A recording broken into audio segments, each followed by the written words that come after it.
A good Wednesday to you. It's July 28th. That's Ayla Brooke and the Soundmen off their album Desolation Sounds. What an honor to introduce Ayla Brooke last night at Taste of Edmonton, that fabulous downtown festival. About 3,000 people there and a ton of real talkers in the mix. Amazing to meet so many of you in person and to hear this album and more, by the way, played by the guys who, of course, had a pin put back in it, their plans to tour that new record when the pandemic hit. They're certainly not alone. They weren't feeling sorry for themselves, but boy, did they leave it all out on the stage last night. Their drummer, Chris Sturwold, steps up to the mic, and he's introducing the band, and then he gives a shout-out to Real Talk from the stage. And he says when Real Talk hit the 2 million download mark a couple of weeks ago, he says that was pretty big for us, too. Their tune, Lift You Up, you know the one you're about to hear in just a second? He said for us to have that in front of 2 million, or I guess 4 million ears, was a pretty big deal for Ayla Brooke and the Soundmen. So mutual respect, mad respect, and we're so grateful for the gift of their music. You know, they donated that tune. Our theme song is donated from Fallen Tree Records and from the band. We're really grateful for it. Great conversations in store today. All of them, of course, presented this entire show by the team at Bitcoin Well. If you're wondering what's going on with crypto, it's moving this week again. You know, I've been talking about it. I'm keeping an eye on it.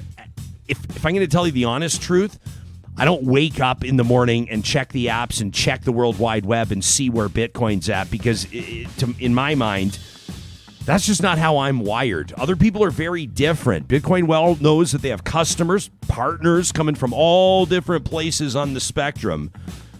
And they're willing to work with you and get you up to speed on what you need to know. They do it in person or over the emails. And, of course, they have Bitcoin ATMs across the country. Find them under the sponsors tab at RyanJasperson.com. Here's Ayla Brooke and the Soundmen. Real Talk starts right now. Here's Ryan Jasperson. I feel like I've got a little pep in my step this morning. That's what happens when you're at a rock and roll show until late into the night, and then the alarm goes in the morning, and it's my wife's 40th birthday. A shout out to Carrie Skelton. If you don't know her, make sure you subscribe. Go to carrieskelton.com. Follow her on Instagram. Absolutely amazing lady, and we're lucky to have her in our lives. It also means that today is, this show, I think it's going to fly by. I'm in the mindset, I think it's going to fly by. When I take a look at what Sarah Hoyles has put together today for us in just about 7 minutes, we're going to have what I think is, it's going to be, it's a difficult conversation. It's a conversation about stuff that sucks. We're talking about drought right now and conditions that producers, that farmers are seeing across the country right now. We're going to be hearing voices from the Saskatchewan Cattlemen's Association, the Alberta Federation of Agriculture, and the National Farmers Union. That coming up in about 7 minutes. And we encourage your feedback. We want your participation in these types of discussions. Real Talk RJ is the hashtag to use. We're going to get into MyJasper Memories today. We're bringing back, here's the deal. This is a show that is all about conversation, right? And so that when you hear an interview, when you hear a position stated on this show, and then I thank the person for joining us, and then we move on, the discussion is oftentimes far from over. And that's the case today. Brock Mulligan's going to join me in about an hour from now from the Alberta Forest Products Association. They reached out following our interview with CPAWS. You remember when I talked to Becky Best Birtwhistle on July 21st, about a week ago today, as a matter of fact. She joined us from the Canadian Parks and Wilderness Society. So the AFPA reaches out and says, hey, there were a few things that were said there in that interview, a couple of points that were made. As a matter of fact, 5 in particular that we take particular umbrage with, that we take issue with. And we as a show said, well, we're all about conversation. We're all about debate. And so we're grateful to have them joining us. Brock's going to come on and they'll talk about it from their perspective, representing Alberta's forest industry since 1942. That coming up in about an hour. And then we're grateful to have Dr. Michael Hart joining us from the University of Calgary Indigenous Engagement. What an interesting position there. What does it mean to when you're talking about indigenization on a post-secondary campus or anywhere, what does it mean? And how do you make it happen? Looking forward to that conversation. That's coming up in about 90 minutes. We've got some emails we hope to get to today. We'll see how that goes. A jam-packed show. And I think we need to touch on something quickly. I think we need to touch on something before we go any further. Okay. My understanding is that a crime was committed yesterday at the Hoyles residence, prompting a kerfuffle online in which, throughout which many people reached out to share similar stories of being targeted by thieves. Sarah, may we get into it? Okay. What happened yesterday when you got home? I love how you're just, it's up here. It's right up here. Well, I'm not going any further until we get to the bottom of this. A plant that I went on the weekend. I went and I found a beautiful succulent. And it's not just like one little teeny tiny little thing. It was like a big, massive bunch of succulents, which are gorgeous, and they're perennial, so they last all year long. This was an investment in your garden. It was. And I lovingly found a spot for it, put it in, came out the next day, yesterday, gone. Boom. Someone came and decided, hey, that's real pretty there. Yeah. And yoink. They helped themselves. They helped themselves. Are you finding the silver lining that this is clearly a testimony to the fact that you have great taste in choosing additions to your garden? Somebody thought it was so beautiful they could not walk past without taking it. That is where I tried to land, definitely. But then also on Twitter, as you mentioned, people were sharing, oh, this has happened to me. We've had sunflowers taken. We've had lilacs taken. We've had whole plants, tomato plants taken. We've had, so I felt like, yeah, I had people that I could, I could mourn. I'm so grateful that you mentioned lilacs, because that reminds me, there's a family down the street that are not taking good care of their lilac bushes, and I mean to go under the cover of darkness and relieve them of it. See, maybe that's what people felt with my succulent. Maybe they were like... I'm just joking. So how are you going to manage this? It does not qualify. The police, for whatever reason, have set $5,000 as the marker of, like, if there's theft under $5,000, which is the one where the judge is like, hey, you promise not to do it again? Yeah, I won't do it again. All right, we'll see you later. And then the judge is like, no, seriously, we will see you later. But we'll just let you steal from a few more. Then we will see you later. And then there's theft over $5,000, which the Americans would call grand theft or grand larceny. Oh, is that what that is? Well, I mean, I'm not a lawyer. I was hoping I know that your job here is to fact check, not necessarily always with me in casual conversation, please, or people will realize I don't know what the hell I'm talking about. But in Canada, yeah, 5,000 is the marker, and the succulents fall into that. So really, the cops aren't going to take this seriously. I apologize, Well, in my heart, it's definitely it was worth more than $5,000 in my heart. Some folks pointed out it may have been a squirrel. It could have been a rabbit. They've had experience. A squirrel? Yeah, just going in. How can you paint it? Like this succulent array, is it the size of about a pineapple-ish? Yeah. Okay. It was about that size. So I would love to see it like a squirrel dragging it down the sidewalk. Yeah. It would have been amazing. And that's the other thing, is I'm trying to find the silver lining there. I'm like, well, maybe, because when someone steals something, I always think like, okay, well, they obviously needed it more than me. I try not to judge. But when it comes to a succulent, if it's a person, I'm kind of like, you didn't need the succulent. But if you're a squirrel or a rabbit, forgiveness. Okay, I see. So you're this is, in a way, it's like it's not racism. It's species. It's speciesism. and I'm sorry to see it perpetuated here on the show. Although, you know what? Every once in a while, this is like how it's gone with old white guys like me. People don't feel sorry for old white guys because they've had it pretty good for a long time. And so every once in a while... Forever. Well, I mean, that's arguable, Sarah. I mean, not all old white guys, but in this case, I think that the humans, we deserve it a little bit when it comes to gardens and what we've done. Putting up things like chicken wire and excluding wild animals, flora and fauna. Even invading weeds and other plants. What we've done to them, we've wiped them out, really. And so in this circumstance, I'm okay with humans being piled on, and I like your attitude about, if it was a rabbit, then it's okay. Yeah. Something tells me, I don't know much about rabbits' diets, but the succulent, it's a little bit different, isn't it? Might throw it off. I agree. I don't know that the gut of the rabbit would really be able to. We'll find out today. Exactly. I keep looking like, I'm sure my neighbor's like, what is Sarah doing? Because I'm out looking around, looking for, remnants of a succulent. What is Sarah doing this time is what your neighbors are thinking. On a somewhat serious note, before we actually do get serious and talk about droughts and crops, I won't even try to find a cute segue on this one. Yeah, don't. But I did notice one of the things that was like a little bit, not not heartbreaking. Well, yeah, it was heartbreaking in a sense. It was certainly troubling. Was people that were chiming in and telling you that they had, in some circumstances, had perennials that their family had like moved around and passed down. In one case, wasn't there a 90-year-old, not a plant necessarily, but a spawn of a plant? You know what I'm saying? Like a clipping, or it was the ancestor of an ancestor's perennial. And they had moved it from house to house, a real talker had, and ultimately someone stole it. That, to me, like if I had my grandma Doris's raspberry bushes or something like that and somebody stole them, that's when I might snap. Yeah. That's when I might go Murder, She Wrote up on the neighborhood. Jessica, what's her face? Door to door. I'm trying to remember. How can I not? Jessica. Look at the live chat. I'm sure someone will have it. Well, it's Angela Lansbury. This is where the age barrier comes into play. Yeah, so what I'm doing here is Jessica Fletcher is the name that we're looking for. There we have it. Yeah, okay. So now that we've solved all of life's problems, I just wanted to actually seriously make sure that we're okay on this moving forward, that you're going to be able to keep your focus on the show. I understand that you were somewhat upset yesterday, and I don't blame you. It felt like a violation. It takes guts to do something like that, considering how many doorbell cameras people have and surveillance and all sorts of street monitoring in different ways, shapes, and forms.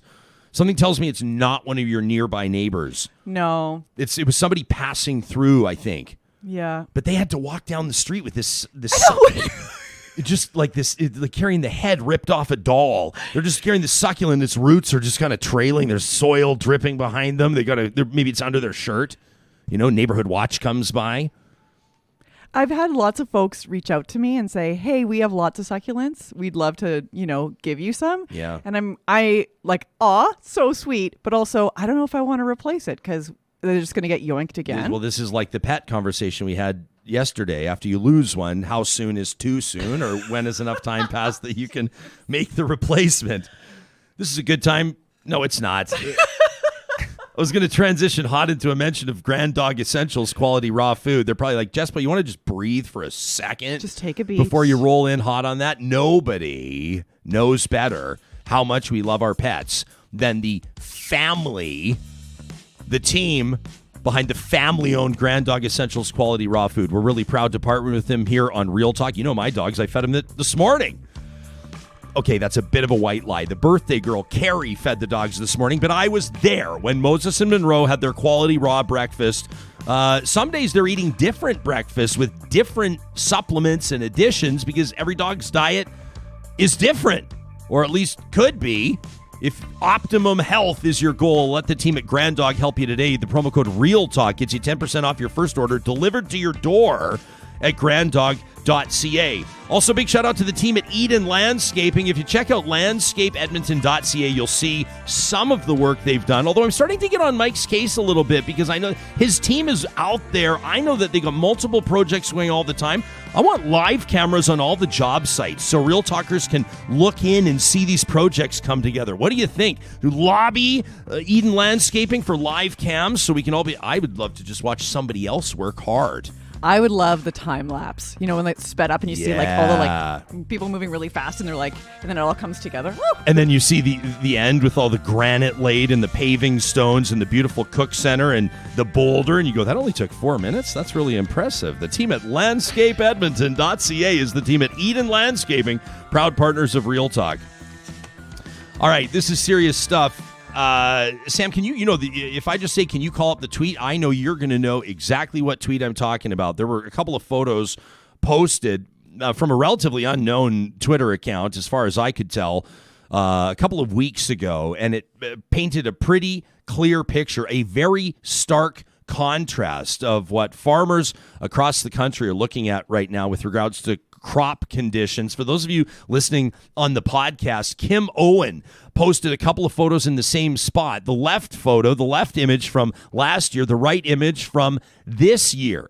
You see a healthy crop, a thriving crop last year. This year, it is an absolute dust bowl. It's the reality for producers across the country, and we're grateful to have a panel of experts joining us today to talk about the implications and the different angles on this. Ryder Lee is the CEO of the Saskatchewan Cattlemen's Association. The SCA's mandate is to promote and develop the Saskatchewan beef cattle industry, which involves advocacy, promotion, funding, research, and whatever else is needed. Lynn Jacobson is the president of the Alberta Federation of Agriculture, also farms right here in the beautiful province of Alberta. Of course, I'm biased, and we're grateful to have these two joining us today. Thanks for making time for us on Real Talk, and welcome to the show. Okay, thank you. Lynn, why don't we start with you? Straight up, how serious is this? Well, it's pretty serious. Although I must qualify that and say that the different parts of the province have different problems and different conditions. Not everybody's in the same boat, so to say. But yeah, for a lot of the dryland farmers, especially in southern Alberta, we went into the season very, very dry, and we haven't really, received any significant rain for most of our area, or most of the area in southern Alberta. Cardston area down towards Waterton has been great for producers down there, from some of our members down there. In fact, I talked to a cattle rancher from the Waterton area, and they said they're not experiencing any drought at all, so they're fine. But you get farther east, that's when it starts getting more defined. You come up into our area, which is northeast of Lethbridge at Enchant here, and the dryland crops are pretty well non-existent. There's really hardly any salvage value for some of the areas, so it's getting serious. Now, I must say, a lot of our area is under irrigation, so the irrigation is looking good, but we still our yields will not be the same as they were last year too. The heat has hurt us to a certain degree on that. I appreciate the synopsis, and we'll circle back on a whole bunch of those. I have some city slicker questions too, which I'm grateful. I know in advance the two of you will tolerate them. Like, for example, no, let me just ask it now, Ryder. For example, do you irrigate, or do you know people that do? Would you be able to speak from a position of authority on what about the cost? What if all of a sudden a producer has to irrigate way more than normal? Like, I know that some of them could probably tap into rivers or have water sources maybe on their properties, but some wouldn't, right? I mean, is that a thing, or is that a real city slicker kind of question? Well, your irrigation districts are spread where they are, where there is that development already. And the thing, like Lynn said, is it's there to augment what's coming naturally already. So even in a year like this, when nothing's coming from the sky, you can't replace that. You're supposed to be augmenting that with what falls, with what you can pull out of your irrigation ditch or river or lake or whatever the setup is.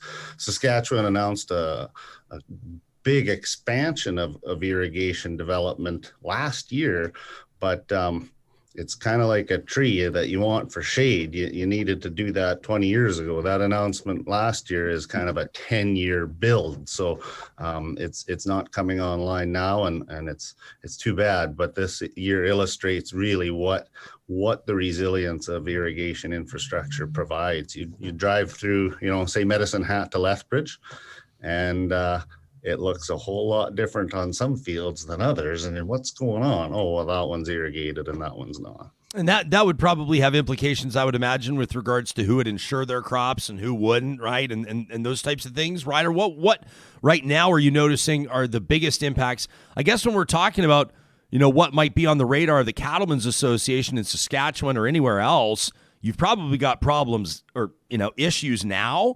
And then I would imagine you're also looking ahead to issues 6 months from now when the snow's down. You're looking to feed the cattle too, right? You're bang on. Yeah, there's two issues now. Is what can I feed my cattle, and what do they get for water, and how's the water resource looking? And some, I'd say we're in about year 5 of not very good rainfall through summers. So, generally in a bad year, you'd pull on some reserves that you've had, but we've been doing that for quite a while. And, same with your runoff. If you drive around Saskatchewan, there's places where there was, the highway was washing out in 2013 because a little dugout had become a big lake And now you can't even, now you can see that dugout again. And you're like, why did we have to reinforce this highway? It was 5 years of buildup of moisture. And now it's been 5 years of depletion. So if you depend on dugouts or runoff or even some creeks and rivers that usually run, you figure this many months kind of thing, that's not happening. So right now, water and feed, and then B, I've turned them out onto my hayland because there's not enough to make a swath, and damn it, that's what I was going to be feeding in the winter as well. So you're bang on, Ryan. It's not just a right now. It's a how do we get my breeding cows through the winter and have calves next year as well. Can I say that in the face of adversity, and quite frankly, on a show like this, we can just say talking about stuff that just really sucks. Let's also point out that one of the silver linings is that it gets the entire country paying attention to how important agriculture is, because we start to discuss all of the effects of this, the ripple effects of this, and how it'll affect markets and how it will affect consumers and how it may affect grocery prices and how it may affect availability of goods, right? I mean, Lynn, I've got some friends, and I acknowledge, I mean, you make a really good point that, in some parts of the province, in some parts of the country, they're thriving, which is amazing, and I hope that more people experience that. But I've talked to a couple of producers, personal friends of mine, that have said, for example, their canola crops are going to be just a disaster this year. And then, of course, that's going to impact markets. And I don't think most people, myself included, realize how big of an impact this really could have down the line. Yeah, you're right there, Ryan. I guess it's showing up in the markets right now in the market price of wheat. I mean, right now you can sell number one amber durum for about $13.50 a bushel right now. That's delivered. Canola is over $20 a bushel. That's just showing the short market or the short supply of all those grains that they're looking at. Hard wheat is over $10, which I never have sold it before at that, I guess.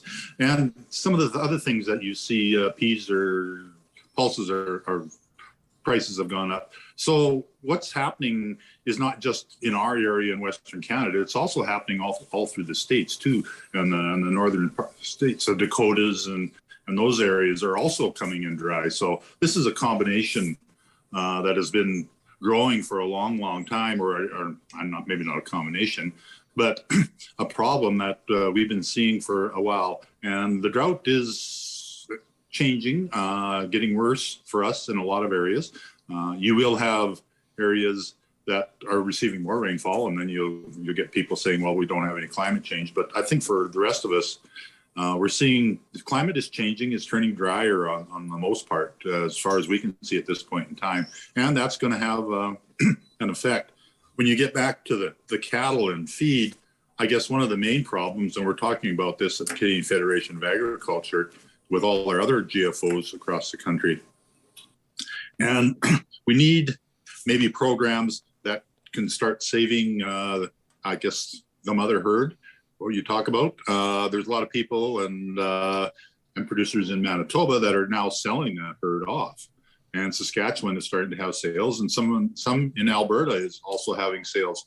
And sorry to say, most of those cattle are probably going to end up in the slaughter market. They're going to end up as, hamburger or whatever, because really there is not an area that they can go to in a lot of cases.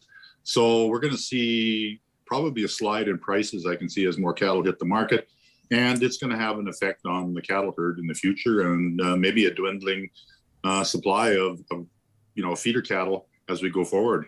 Ryder, can you pick up on that? Because I think that, this is an interesting angle too. And again, I don't pretend to know too much about it, but what Lynn's alluding to is the obvious reality that for a lot of producers, it becomes, quite frankly, too difficult or too expensive to feed the herd, to fatten the herd, right?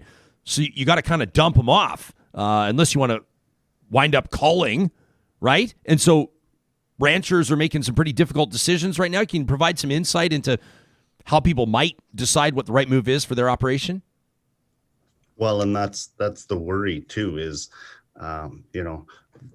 the infrastructure that we depend on to take our cattle to beef is, a couple of big processing plants, one at Brooks and one at High River. And, as we try to match the amount of cows that we keep to the feed that we can find for them and provide for them, if that shrinks too much, those plants start having trouble finding supply. And that's the long-term negative that we're trying to avoid is we need to be able to supply those plants and keep them. Otherwise, once they're gone, that's not something you can just, turn down and turn back up again, similar to some of the mines around Saskatoon. They turned those off, and boy, the restart is not just a flick of a switch. So that's one of the real threats we talk about is if we let this and don't do all that we can to maintain what we can of the herd through the winter to next year, and hopefully, next year country is better. That's one of the major threats we do. But there's no question people are making hard decisions. You generally breed a good chunk of your herd. You're gonna sell their offspring into the meat strain. But there's also people that grow a lot of cattle that they sell to other cattle producers for breeding stock. And the years that you put into building up that genetic line are many. And to see those going for just kind of taking what you can get for selling them into the meat side of things, because you have to right size your herd to the feed supply or the water supply is heartbreaking. So it's, there's a tough toll on producers out there right now around, they're caregivers to a lot of animals and they're providers for their family and darn it, they're good at what they do, but you can't make it fall out of the sky. So there's some powerlessness there. I think that genetic angle is a really interesting one, and I'm not trying to make light of this. We can see Ryder over your shoulder for people that are watching this on YouTube. We can see the Habs logo, and there are some real similarities, aren't there, that I see between farmers and hockey fans. If your team's not the one that hoists that chalice, that silver cup at the end of the year, you kind of have to keep your optimism. And, this is your calling. And you're like, well, there's always next year. And farmers exhibit this resilience and they dig and find this optimism. I mean, I try to follow as many producers as I can on social media. Guy the other day had hail roll through and just absolutely demolish a crop. And he's like, well, what are you going to do? I'm like, what are you going to do? I mean, that would be like, I feel like if a third of our business just blew apart, I don't know how you find a way to manage it and how you dig deep. I mean, Lynn, maybe you can talk about this. I mean, we're seeing posts, the farm stress line, for example. I'd love to ask both of you about this, but, opportunities. People are talking more about mental health in farming. People are talking more about resources for farmers. I want to talk about government programs and insurance and all that in just a moment. But this farm stress line, 1-800-667-4442. Actually, Ryder, maybe I'll get you to comment on this first because it's from the Saskatchewan Cattlemen's Association. Why is it so important to have this out there, this resource? I mean, I feel like it's a rhetorical question, but let's talk about it. Well, part of it is normalizing something that we've probably, I think in the last maybe, 5 years or maybe it's longer, maybe it's shorter. We've done a good job as an industry, but probably as society too, of recognizing that, just taking that feeling and shoving it back down is not, not healthy. And recognizing that constricted feeling you get in your chest where it doesn't feel like you can breathe and maybe you can't move, that's anxiety. And dealing with it can be done through a few different things. And part of it is talking about it. And so, all the sharing you see of resources and numbers, part of it is, and conversations that you have on shows like this, you touch on a lot of interesting topics that probably, were no-go zones 10 years ago. Yeah. To make it normal to talk about these challenges and hopefully, be able to draw on friends, family, professionals and get through this with your health, both, mentally and physically intact. Because We don't want to lose farmers and ranchers, whether it's leaving the industry because they can't handle it, or really losing them. And that's what we're trying to help avoid. And I think there's been a lot of progress, not only in farming and ranching, but in farming and ranching around, hey, it's okay to talk about. You're bang on, Ryder. I'm lucky enough to have a bit of an insight into emergency response. A few close pals of mine are firefighters, proud firefighters, and they talk to me how the culture in the hall has really changed in about that 5-year window that you talk about. Is we're not looking back 15 years. It's been relatively recent that conversations around mental health and stigma have happened. And now they'll talk about tough calls. They'll sit around the table in the kitchen or the mess hall or whatever they call it in the fire hall, and they'll talk about tough calls when they didn't used to do it. Lynn, have you seen that trend yourself firsthand from farmers and producers? You notice an evolution there? Yeah, no, it's been an evolution. Probably started, like you said, about 5 years ago. It's done it. I guess my generation, I'm a little bit older than you guys. Basically, we didn't talk about it. That's one of those things that you just sort of internalized, and people handled it differently in our area. And, over the years, you think back, and, we did have some people, that committed suicide, and there was a lot of drinking problems. There was also quite a few, in some areas, family violence. It took that form. So I guess over the last 5 years, as we've gone forward, has been a bit of a change, especially for the younger producers. They've got more resources that they're can access at this point in time, and hopefully so. And that's what we need. We don't need to go back to where my father was, and I guess a lot of my peers when we went through, and we didn't talk about this at all. It was just something you just sort of put down and you just carried on. Well, you know what I love? I love that what was perceived 10 or 30 or 100 years ago as weakness, which would be talking about your feelings, is now seen as a sign of strength, which I think is an amazing evolution. I want to talk about the sons and daughters. I want to talk about succession planning and trends a little later on in this conversation, but why don't we talk right now about what would represent meaningful response or meaningful support here? So, Lynn, maybe we'll start with you. I mean, does this automatically fall on provincial and federal governments? We can have conversations about third-party stuff, insurance, and things like that. But, when we're talking about how to address a drought-type emergency like many farmers are experiencing this year, where do you start in addressing it? I guess one of the first things people are looking at in our area, the dryland people that do have cattle, they're looking at securing a feed supply, and so they're going around looking. Alberta Hail and Crop, or Alberta Crop Insurance, basically is letting people now start reclaiming some of their cropland that's been in drought conditions, and that there's a little bit left there, and they can salvage some for feed. So they're going out there and doing that. And a lot of people, well, a couple of people that I talked to yesterday, and they're a little bit farther north, a little better conditions than us. And they said they were silaging whatever they could, and they were getting about a third of their production off of their land. But there will be areas, well, our dry land just outside our window here. The peas are about 3-4 inches high with about 3 pods on. So there's not going to be much salvage value in that stuff. So everybody's looking at different things. Hey, Lynn, let me interrupt for a second. Just so to give us some context, you say they're about 3 or 4 inches high right now. If it was a boom year, what would they look like? They'd be about 2.5 feet tall. Wow. Standing up there, they'd be loaded with pods. You'd be looking at on a good year here on dry land, you can get 50, 60 bushel an acre yields if you get the rain at the right time. So it's really a change from where you got to scrape the ground and maybe eat quite a few rocks to try to get something to, having a decent crop. Yeah. So to state the obvious, that's tough on equipment too. But I stepped in front of you before you made your point about the federal government.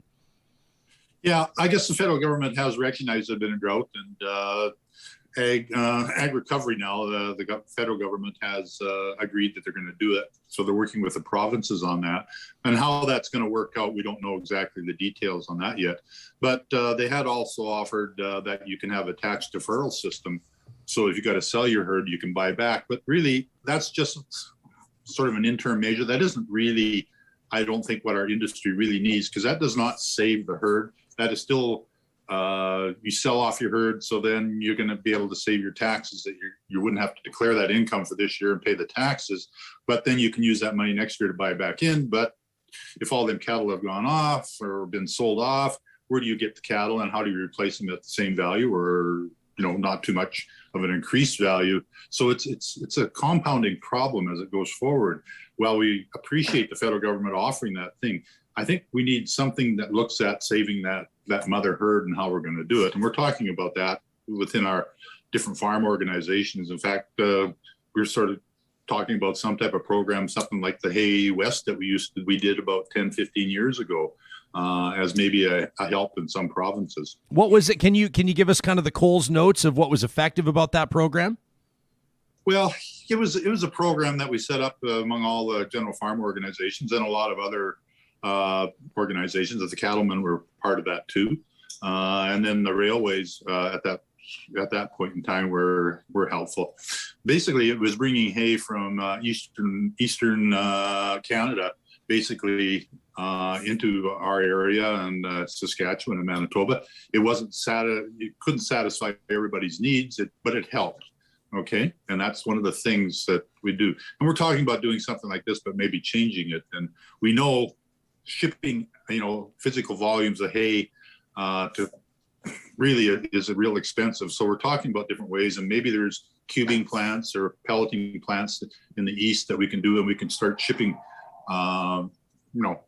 grain or alfalfa or grass mixtures to Western Canada and to the producers. And we've also talked about maybe our provinces need to be prioritized. Manitoba is worse than Alberta.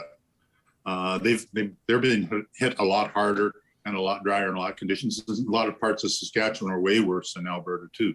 So as we go forward, maybe we need to prioritize Alberta. And this is my own opinion.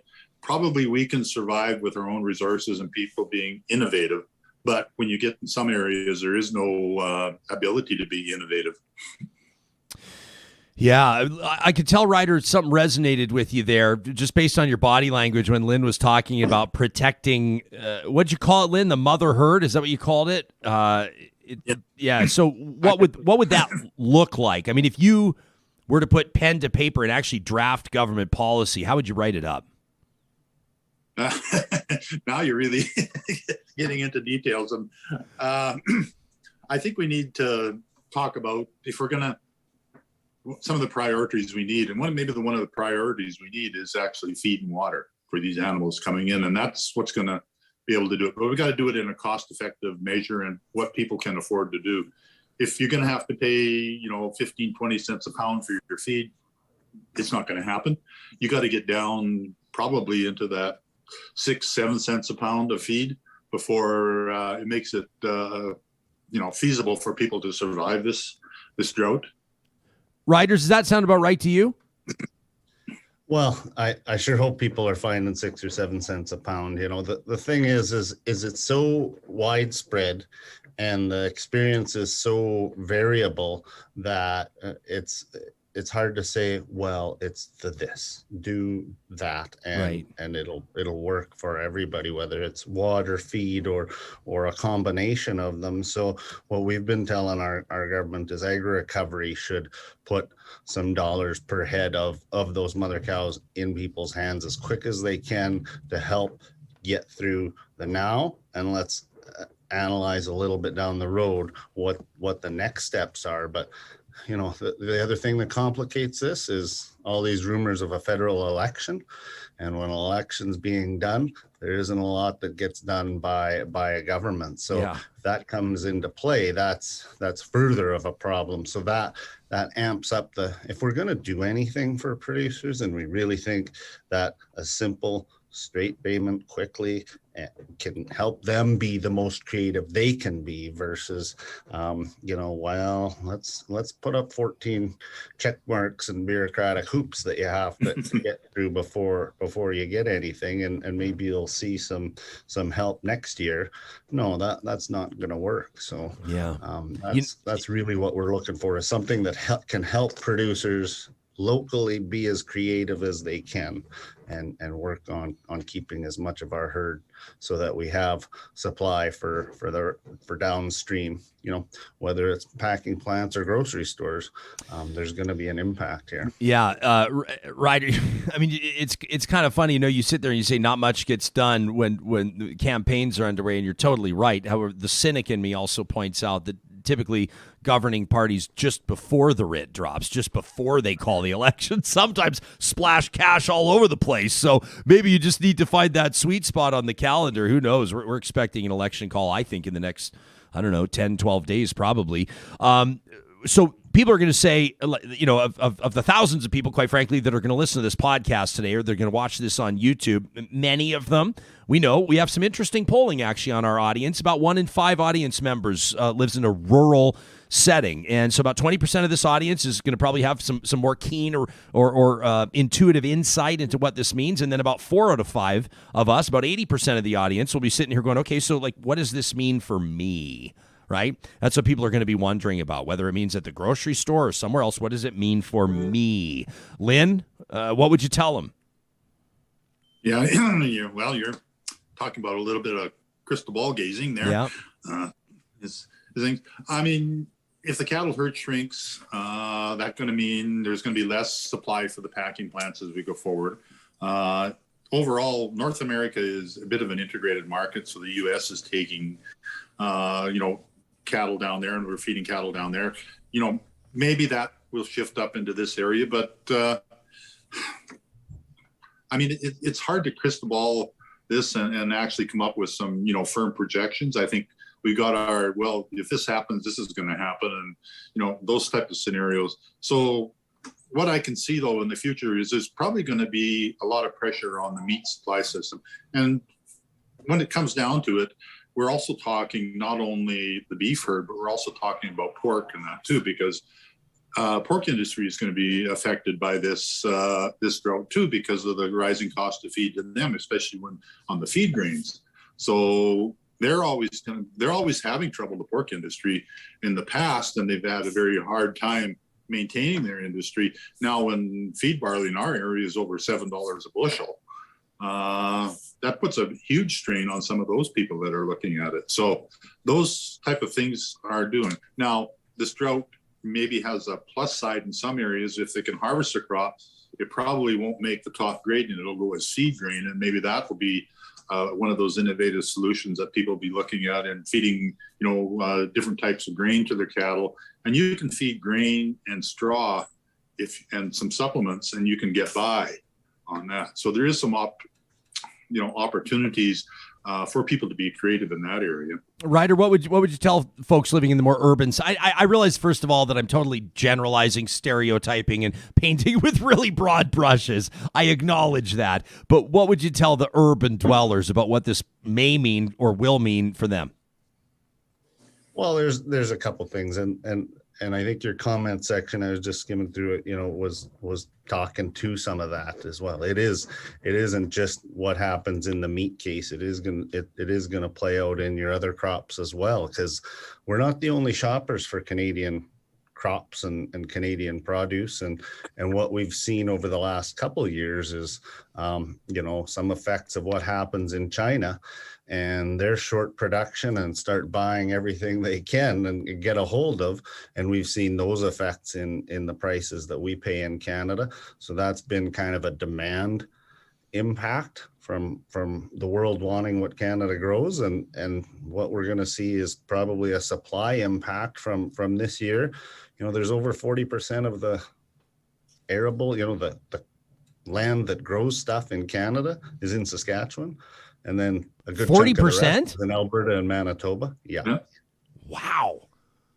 So the thing about this year is, usually when we have a drought every summer. somewhere. Somebody's lost the lottery on who gets the rain this year, and you end up shopping, a couple of counties over, and you kind of, we take turns and we switch it back and forth. Well, for this year, it's a lot of our turns, and yeah, there you go. It's for those that are listening to the podcast, we're showing this. It hasn't gotten any better since. So. Yeah, we're showing the Canadian Drought Monitor right now, which is it basically looks like a wildfire map, is what it looks like, and if you can imagine half of the country ablaze right now, that's basically what it looks like. Southern Manitoba appears to be hit the hardest, with, of course, Saskatchewan, and even the interior of British Columbia as well, not to mention parts of Quebec, Ontario, and even into Yukon, Northwest Territories, etc. We've shared that map. If you're listening on the podcast and you follow us on Twitter at RealTalkRJ,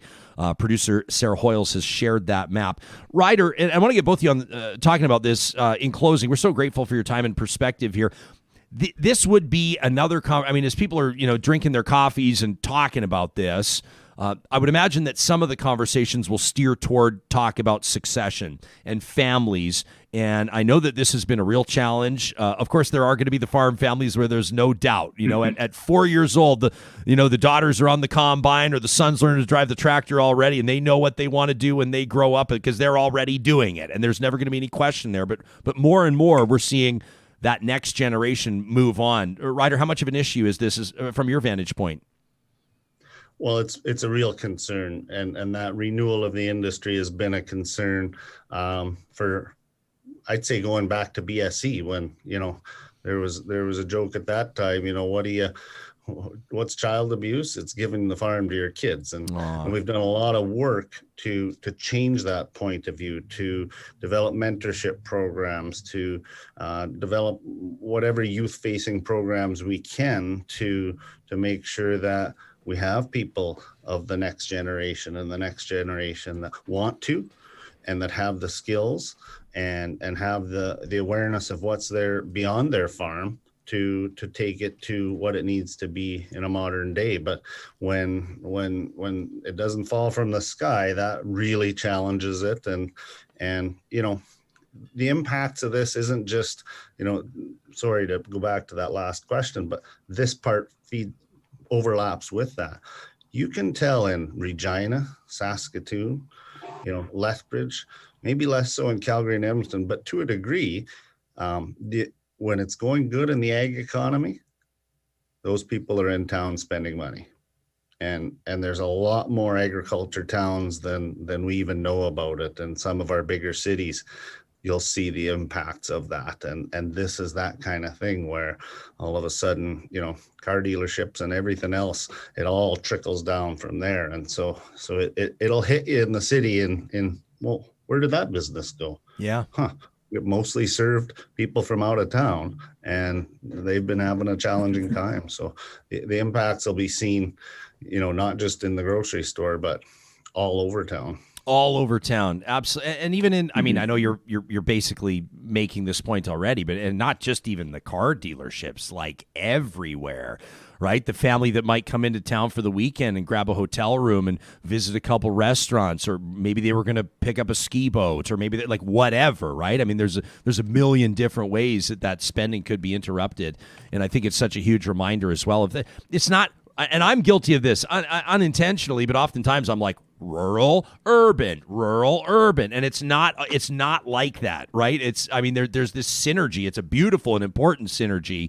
I'm just grateful to have conversations like this to bring Canadians together in better understanding it. Lynn, on that succession front, where's your head at? I would imagine that Ryder made a few points that resonated with you. What would you like to add to the conversation?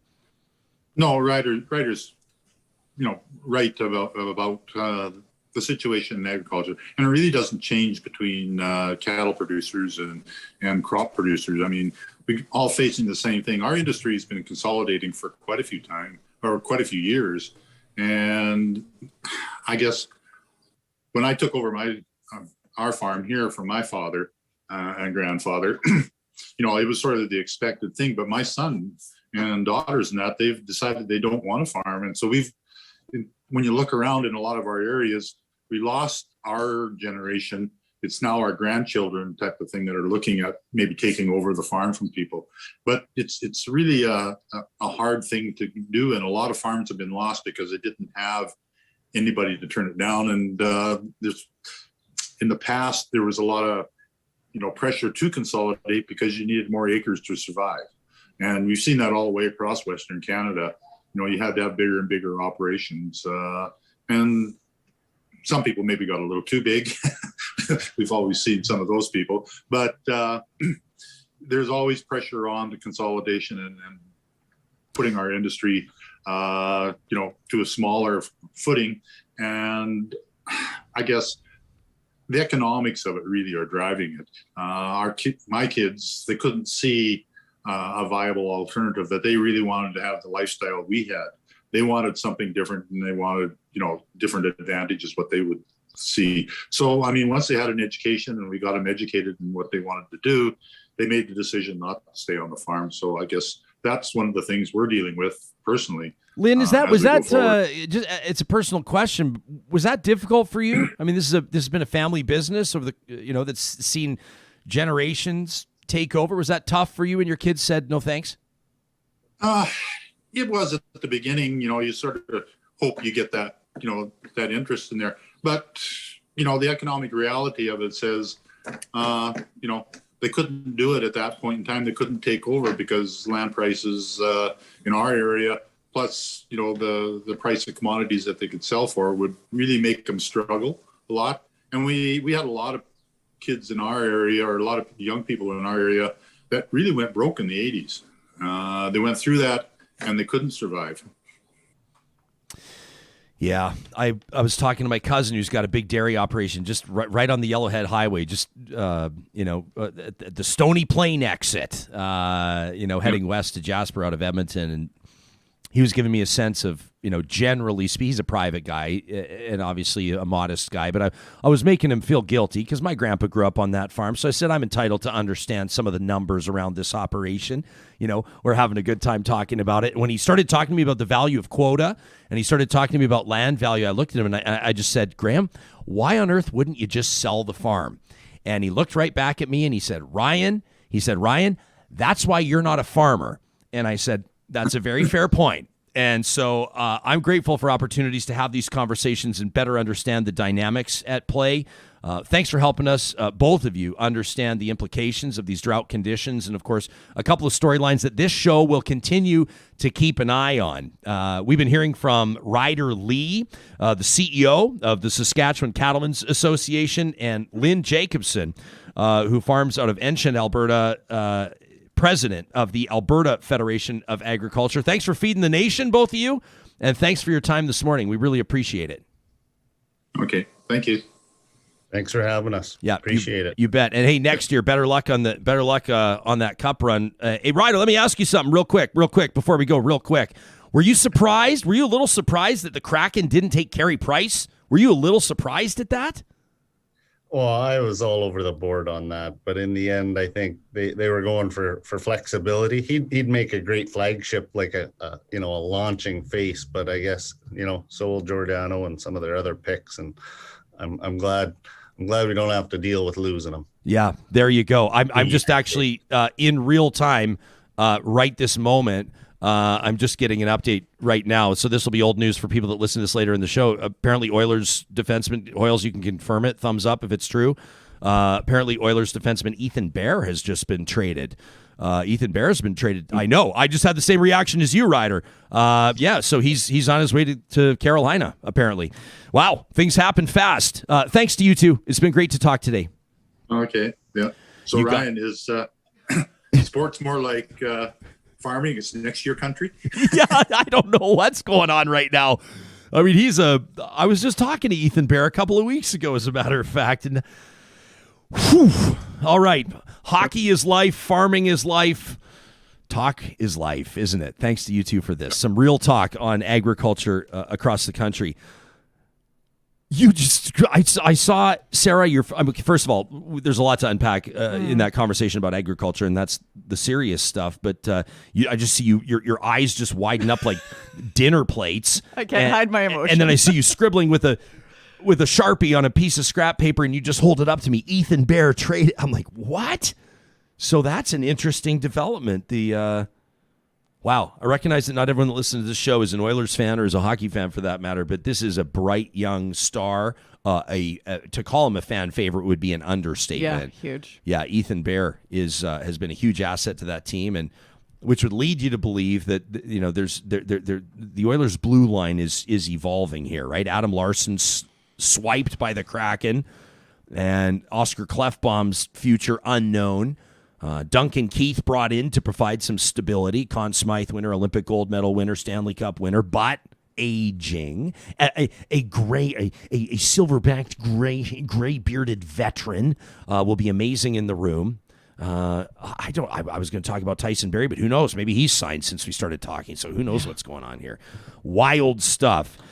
Speaking of trucks, speaking of farming, I know the team at the St. Albert and Sherwood Dodge are ready to talk trade-in with you. I mean, this is a serious thing right now with regards to the truck market. There's been a real shortage in inventory. We were talking about this a while ago. The Suez Canal thing messed with things. Those Texas storms messed with things. COVID's been messing with things, and the microchips haven't been available, and it's meant that inventory is really low. It also means a lot of people are trading in gently pre-owned trucks, and in a lot of circumstances getting way better deals than they would otherwise. The team at Sherwood and St. Albert Dodge, always willing to talk trades. They've got a great certified pre-owned market. You can find them online under the sponsors tab at ryanjesperson.com. And then, of course, we talk about food. We talk about ag and the relationship with producers and consumers. Nobody's been living that out better. Nobody knows more about that than the team at Friesen Brothers. For more than 65 years, they have been prioritizing Canadian producers, and they've been doing so proudly when it comes to proteins. Of course, Alberta beef, chicken, pork, turkey. Also, some of the vegetarian and vegan options. Alberta pulse producers. I mean, amazing things underway. They've even got an amazing exhibit that the other day at their new South Edmonton store, Alberta Honey, and they're just featuring some of the producers there. They're even producing their own honey on the roof of the grocery store. What? Go see it for yourself. Friesen Brothers, 16 locations across the province, Alberta grown and Alberta owned. Well, we're going to roll hot from talk on agriculture into talk about forests right now. And this is, this show, one of the things that we're really proud of is that we keep conversations going. So whether it's talk about logging or forestry, whether it's conversations about coal or curriculum, we understand that one conversation does not represent every perspective. A week ago today, I talked to Becky Best-Birtwistle from the Canadian Parks and Wilderness Society, that's CPAWS, and she joined us to provide some insight from their perspective after Alberta's government handed over a big contract on forest management in southwest Alberta. This was the deal between the government of Alberta and Crow's Nest Forest Products, which is a subsidiary of Spray Lake Sawmills. If you missed the interview, you can find it on our podcast archive. Of course, you can find it on YouTube as well. Well, the team at the Alberta Forest Products Association reached out and said, you guys open to a counterpoint? We said, obviously, and of course. And that's the type of robust discussion we want to have all the time. And we're grateful that Brock Mulligan has agreed to join us on the show. Brock, good morning and welcome to Real Talk. Morning, Ryan. Thanks for having me on. Yeah, you bet. Now, we're going to play some clips from my interview with Becky. We're going to give you a chance to respond. But just candidly, what was it that prompted you and your team to reach out in the first place? Yeah, well, first of all, I'm really looking forward to this interview format. It sounds like a lot of fun. In terms of what prompted us to reach out, this is a really complex discussion. There are multiple sides to it. And I mean, hey, we thought that it was time to come on and give our side too. It's in the news. We think that there's a really good story to tell on forestry, and we just wanted to come on and chat a little bit about it. Well, we're grateful that you're here. I want to recognize people can check out your website at loveabforests.com. You've got a forest tour that is narrated by easily one of the most famous Edmontonians of all time, doing a ton of amazing work down in the United States right now. Everybody knows the name Nathan Fillion. You go out and you get Nathan Fillion to narrate your forest tour. You're pulling out all the stops, even the URL, even the web address, Love Alberta Forest. You're trying to send a message to people that I think probably view your industry. Let's have some real talk here. They probably are imagining big trucks coming into forests and clear cutting and leveling entire swaths and Obviously, you want to send a different message, and you're probably going to tell us that the industry is about a whole lot more than that. That's right. I mean, our industry is an industry that's been around here in Alberta for 100 years. It's a lot of small family companies, and it's a lot of really passionate people who love what they do. I mean, being a forester, I've been out in the bush with foresters. It's not like it's always glamorous work. I mean, there's mosquitoes, there's cold mornings, there's wading through muck. But the folks who do it, they love it. They're so passionate. They love doing what they do every single day.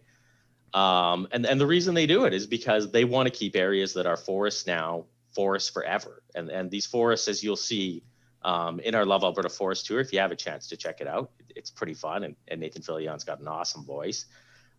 They go through stages. You know, they get older, they burn, or they're harvested, they get replanted, and there's real beauty and there's ecological value at every single stage of the forest life. And so that's something that we would like people to go on and check it out, especially if you're cooped up in the house. It's pretty cool. And go see what we're all about. Brock, has the messaging become more important? Has public cynicism or scrutiny increased, would you say, in recent years? I think that every industry that operates on the land base is looked at very closely. We operate here on public lands in Alberta. About 96% of our forests are publicly owned. And that's something that's really unique and cool. At the same time, it means that folks are watching and they want to know what you're doing. And so we're open to that conversation. Like, come and check us out.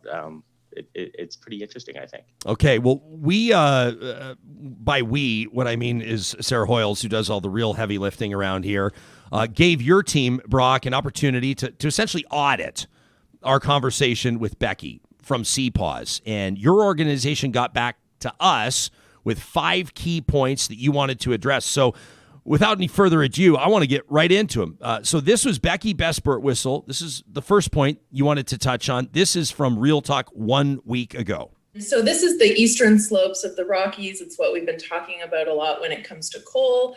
It's a really sensitive area. It's our headwaters. It is also home to, many native threatened species, specifically trout. And there's also beautiful grasslands in this area and lots of old growth and lots of people out there recreating, lots of ranchers. It's a really busy landscape, an important landscape already. And by signing this 20-year FMA, the government has really said to Spray Lake Sawmills, which is the parent company of Crow's Nest Forest Products, that they're the priority decision maker on the land. Brock, what would be your counterpoint there?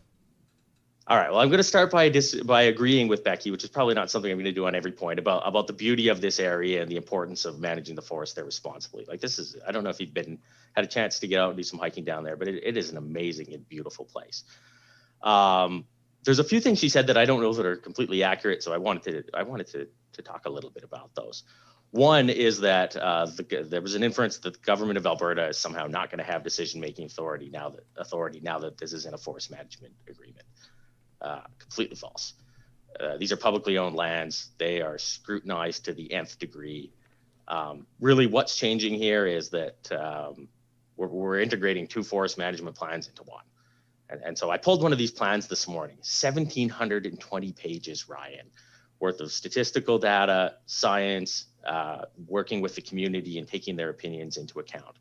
And so effectively what this does is consolidate 2 of those 1,740 page plans into one. What it doesn't change is who owns the land and makes the final decision. That's government. It always is going to be. And that's the right thing to do. That's why we have publicly managed forests and why it's such a unique legacy.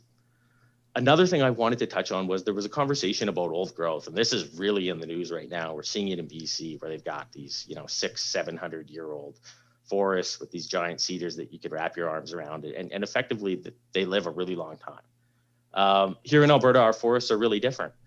They are something that fire sweeps through pretty frequently. The area that we're talking about here has been studied extensively, and the studies say that typically it burns every 80 to 100 years.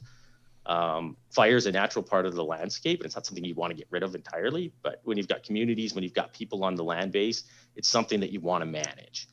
And so when we talk about leaving the place entirely alone versus managed forestry where you have some harvesting, what we're really talking about is what's the end of that tree's life going to look like? Is it going to burn, or is it going to be something that you're going to harvest at some point and then replant? And so our industry harvests about 0.5% of the land base every year, and then we replant everything that we harvest. And that's about 100 million seedlings in Alberta every year. Can I ask you about that, Brock? By the way, on a side note, you talk about old growth, and of course, everybody in Canada, I think to a certain degree, is paying attention to the Fairy Creek blockade. Want to let our audience know that tomorrow on Thursday's show, we're going to be talking to folks on the front lines there. I believe a spokesperson from the blockade as well as a journalist. Is that right? Or we have wheels in motion to potentially have two of those different conversations. Just a point of interest for the audience. Brock, I've seen a lot of people talk, and I'm going to be honest here. I'm coming from a point of relative ignorance, okay? But I've seen a lot of people say that the reforestation methodology, the plan, doesn't get the forest back to where it was. You know, if you go through and plant a bunch of pines, or you go through and plant a bunch of fir, the original ecology would have been much more diverse. Can you comment on that? Sure. So every single block that we harvest gets a really thorough assessment from a forester. And one of the things they take into account is what was growing thereafter. After the harvest is done, you've got 2 years to undertake regeneration activity. So if you had pine growing there before or spruce, you're going to need to replant it. If you had aspen, it regenerates on its own, although there's usually some types of groundwork that need to be done to make sure that happens. But the goal is bring it back to exactly what was there before. You have to stay with it, monitor it for 14 years, and government comes and checks on your work to make sure that it happens. So we're very much held accountable to making sure that we're continuing to replicate a forest with a lot of biodiversity. Okay, here's another clip from my conversation a week ago with CPAW's spokesperson, Becky Besbert-Whistle. The way that forestry has been operating on the eastern slopes and the Rockies here has been really at a breakneck speed, and it's unlikely that they're going to have a lot of timber in the next 30 years past that 20-year contract. So it's definitely a motivation for companies to kind of get it all as quickly as they can right now. Brock? I think the insinuation there is that we're speeding up the rate at which we do forestry, and we're not. We harvest about 0.5% a year. That's been something that's been consistent for years and years. 0.5% of what? 0.5% of the forests. Okay. Of Alberta. So we're not harvesting, and they take about 100 years to regrow to where they were. So that's a perfectly sustainable clip. I think the insinuation there is that we're speeding up. We're not. We're continuing on at a consistent pace, and the other thing is that we're making sure that everything that gets harvested is regenerated. And I guess the final point that I'd add is that as we're starting to see, we actually have a lot of forests in Alberta that, because we've been putting out forest fires, doing protection and that kind of stuff, are getting quite old. And I mean, the old growth forests in BC are a lot different because it's a damper area, but here in Alberta, our older stuff tends to burn, and so it's very important that we keep a close eye on that. And in some cases, we need to do things like harvest stuff that's getting to that age in order to mitigate the risk. Brock, this next point that Becky makes centers around accountability and I think oversight to a certain degree. And I know that that's where a lot of public concern is on this as well. Members of the public are under the impression that there will be no accountability when it comes to a private company or at least an operator there and what's happening in front of them. The public's concerned that there's not going to be appropriate oversight. Here's what Becky had to say along those lines a week ago on the show. We've seen this company in the past destroy critical habitat for native cutthroat trout threatened, and they have faced zero consequence from either the provincial government or the Department of Fisheries and Oceans. You wanted to comment on that. I did. I mean, she's citing a clean track record as evidence of wrongdoing, which is completely false. Our industry operates under very, very stringent guidelines. We have Government of Alberta operating ground rules. And the thing is like this thick. There are inspectors out frequently to make sure that we're doing the right thing. And they're finding that on trout that we are. And that's why the compliance record is frankly spotless. The other thing that I'd point out on trout is that we've had that landscape in southwestern Alberta studied extensively. Something called the Lost Creek study that was done about 15 to 20 years ago. It was in an area where a big fire had swept through. And what it found was that fire was really, really deleterious to the water quality, very harmful. And that areas, a little bit further over where there had been some harvesting taking place strategically had far better water quality because they didn't have, the ash and sediment and mercury and all that kind of stuff that winds up in the water when you have a big fire go through. And so I think that she's suggesting that we're harming trout habitat. I think that actually what we're doing is the right thing for species like trout. It's not just CPAWS that's been speaking out, concerned, I think, about this agreement. The FMA, the Forest Management Agreement with Crow's Nest Forest Products and the government of Alberta. And I know that other groups have come forward and talked about oversight, and they've talked about accountability. Can you explain to the audience, Brock, how it does exist? What would be the argument? I mean, if you were to run into somebody on the street that found out where you worked and what you did and said, hey, I need to know how these companies are held accountable because I keep reading in the news about how basically they've got a green light to operate right now. What would your position be? I would say that the best thing that they could do is sit down and work through a forest management planning process with a company. As I said earlier, these things are like 1,700 pages thick. They take years and years to develop. And there is extensive collaboration with community. You'll go out and see open houses. Companies are open to conversations, tours, all these kinds of things. And then there's dealing with government of Alberta, who are the regulator and are the final decision maker. There's whole divisions of companies that are devoted to this. We've got an association here in Edmonton. This takes up probably the vast majority of our time. And it's because the regulation process is so stringent and so involved. I mean, in some ways it's all consuming, but it's also very important. I think that because it makes sure that everybody's accountable and sustainable. I want to remind our audience that these are points that your team put in front of us that you wanted to address. And so I want to make sure I get to all 5 of them, Brock. Here's another comment. This is talking about pressure on the landscape. This was Becky Bespert-Whistle from CPAWS. It really is putting a lot of pressure on the landscape, and there's like very few remaining wild areas where, wildlife can find refuge, areas that we need for climate resiliency. Brock? Thanks, Ryan. So a couple of points there. First of all, 70% of the eastern slopes in Alberta are in some type of park or protected area, especially the national parks, provincial parks, these types of areas. I don't know if that means anything to anybody anymore, though, Brock. I mean, people right now have lawn signs out because there's talk about open pit mining in the parks. I don't know if protected park means anything to the average person anymore.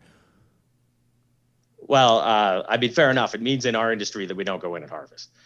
And so what she's insinuating is that there are basically the whole landscape is open for forestry. And that's not true. But like I said, 70% of the landscapes in these parks.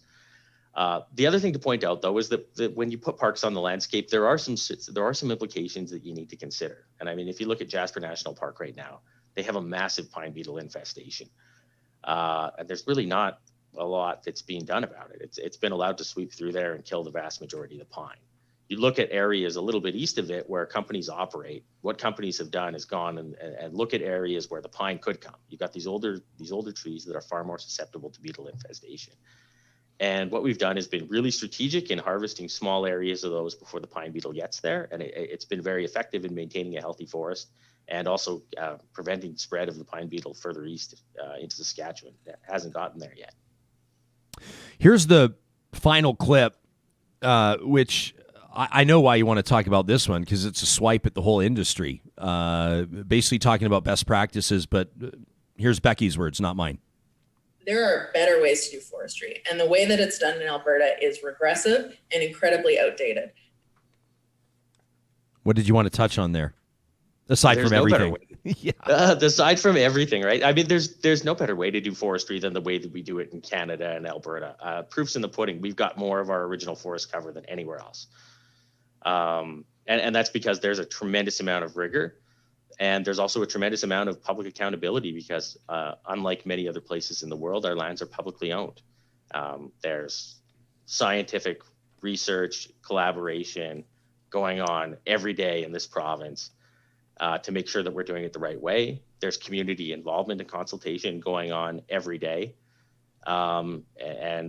And it just makes sure that areas that we have that are forests now are going to be forests forever. And I think that if you look at the health of our forest and how much of it we have compared to other places, the proof's in the pudding that it works. Brock, I want to let you know how much we appreciate you reaching out.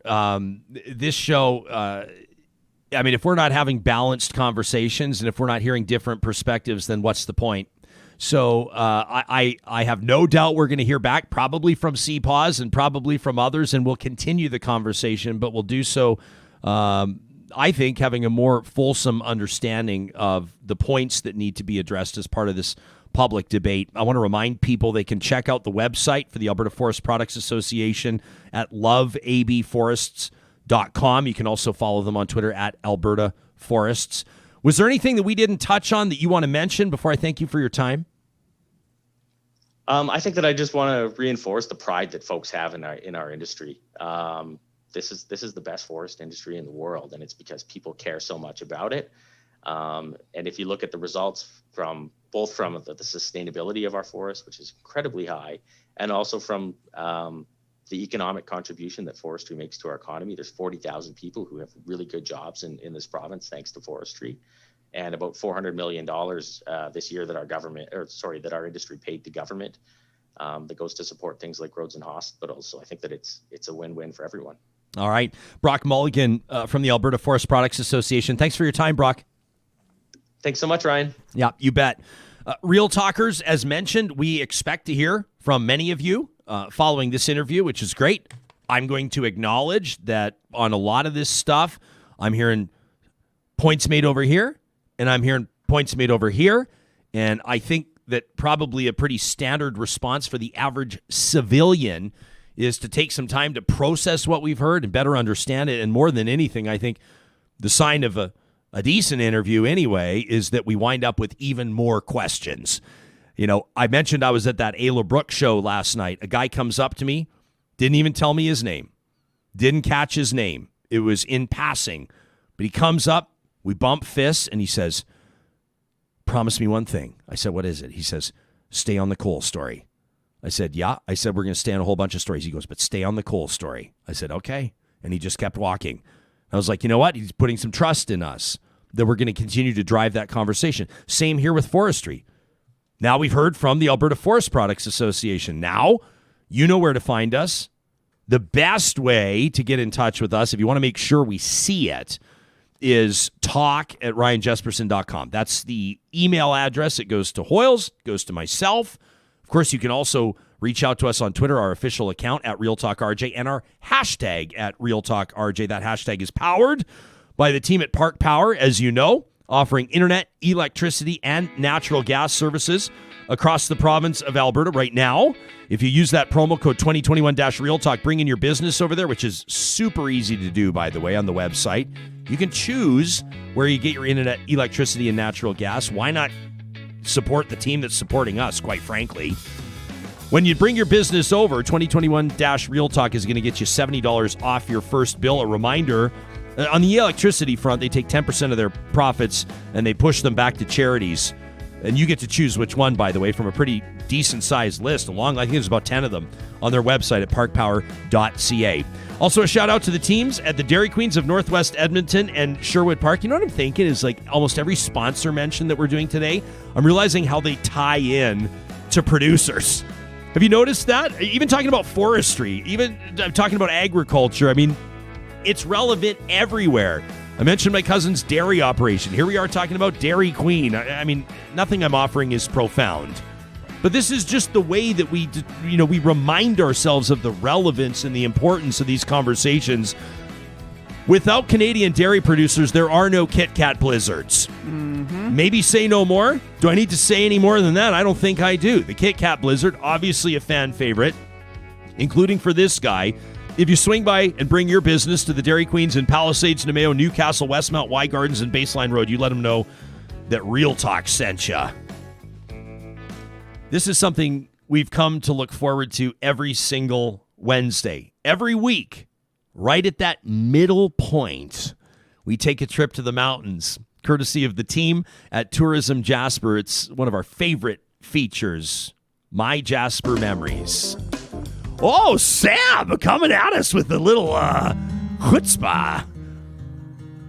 But this is the tune we use to get us in the proper headspace to head to the mountains. This feature this week, MyJasper Memory, the iconic Canadian experience of canoeing in Jasper. The team at Tourism Jasper, from time to time, will phrase something in a way that makes me realize the art form of communication and talking about the mountains When you really nail it, you nail it. May I read this to you? Canoeing is to Canada what cheese curds are to fries and gravy. I'll just let that hit you in waves. Let you savor it. Let you savor it. I mean, I was trying to do a bit of a canoeing pun there, Oh, but it I didn't. was doing the I think I could have done better. Just lap that up. I mean, waves are really lap that up. Waves, maybe. Well, let's just say the jobs at Tourism Jasper are safe for now.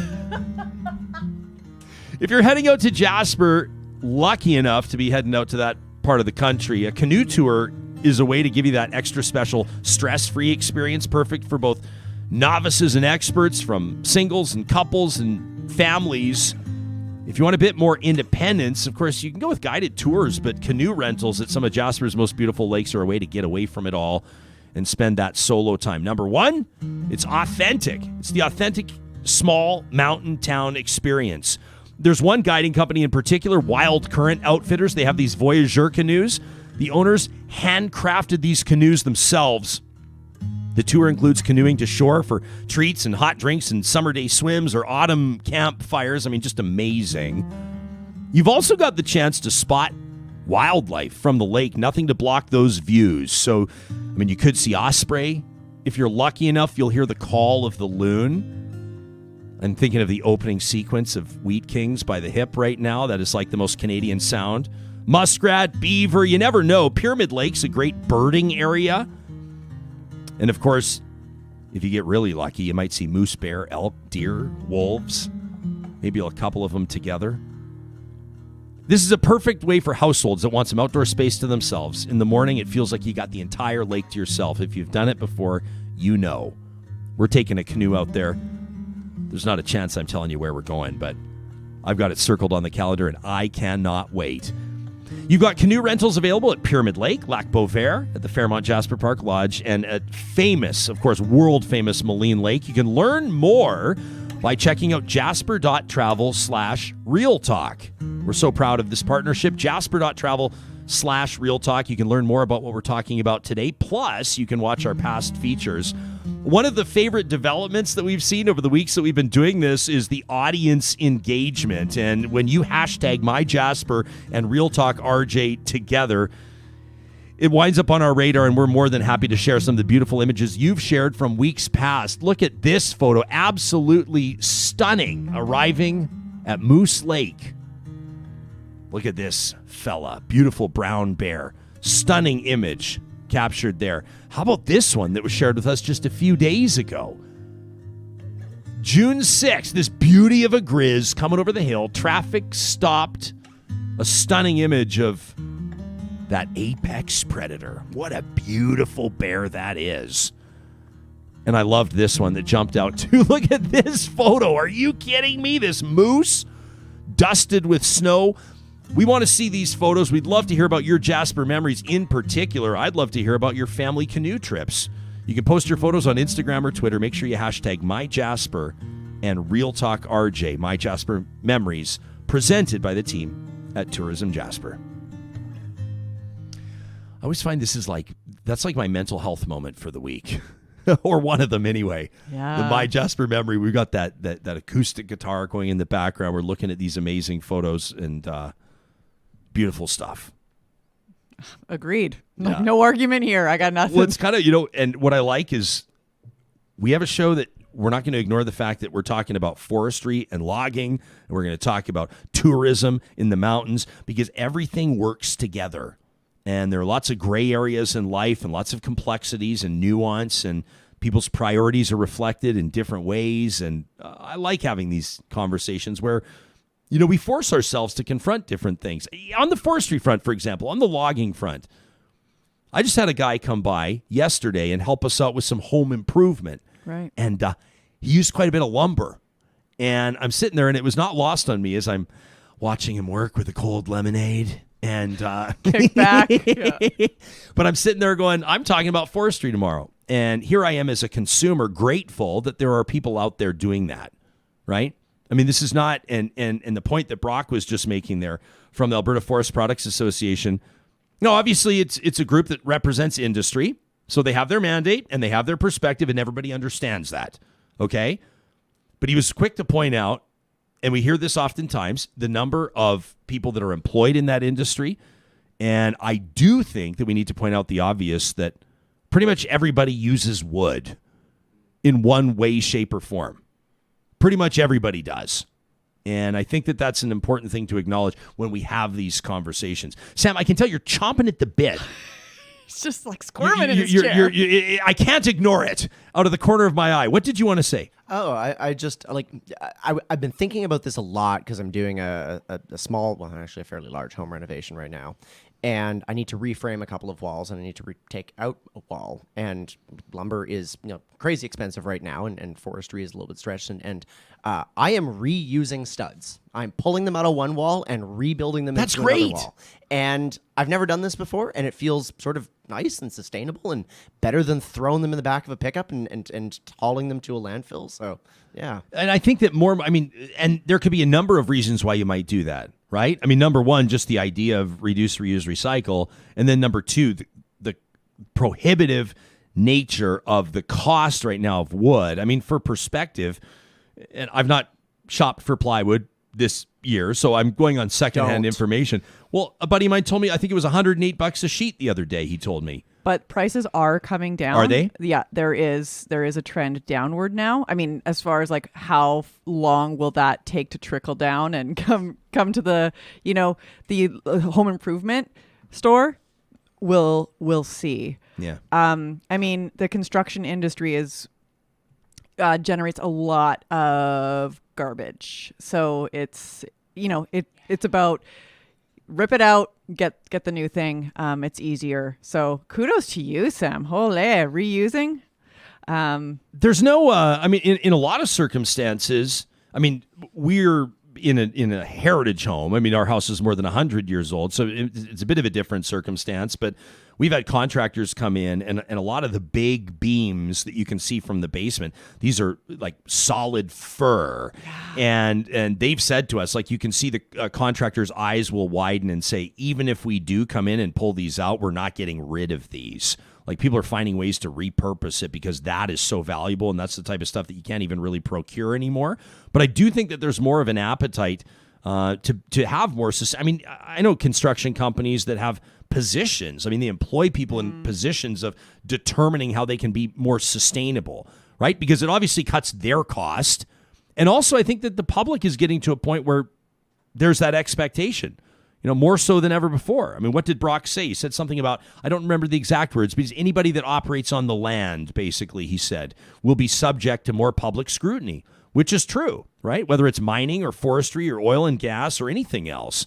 I mean, people are even having bigger conversations about fisheries. And it just depends what part of the country you're looking at or what you're talking about. There is an industry in any part of the country that people will be scrutinizing, members of the public, maybe not with full knowledge. And I think that that's part of the role that we can play, is talking to people from many different backgrounds and many different perspectives, and ultimately having a continuing conversation so we can better understand some of the factors at play and maybe how some of the concerns are being addressed.